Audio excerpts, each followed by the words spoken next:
আসসালামু আলাইকুম। আমাদের আইসিআর 1095 গাড়ির রেডিয়েটরে এবং ইঞ্জিনের রেডিয়েটরের ভেতরে পানি ঢোকার কারণে এই যে একটা এয়ার কুলার এখন আমি বের করতেছি।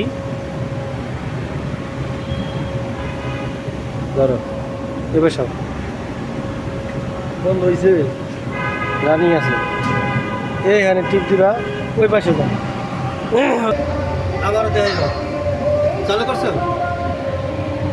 এই যে এয়ার কুলারটা এখানে পানি যাওয়ার কারণে রেডিয়েটরের ভিতরে এই এয়ার কুলারটা নষ্ট হয়ে গেছে। এই নষ্ট হয়ে যাওয়ার কারণে এই ভিতরে জালি আছে, জালি নষ্ট হয়ে গেছে। তার কারণে দেখাও এটার ভিতরে পানি গেছে, পানির ভিতরে মোবিল গেছে। ওকে।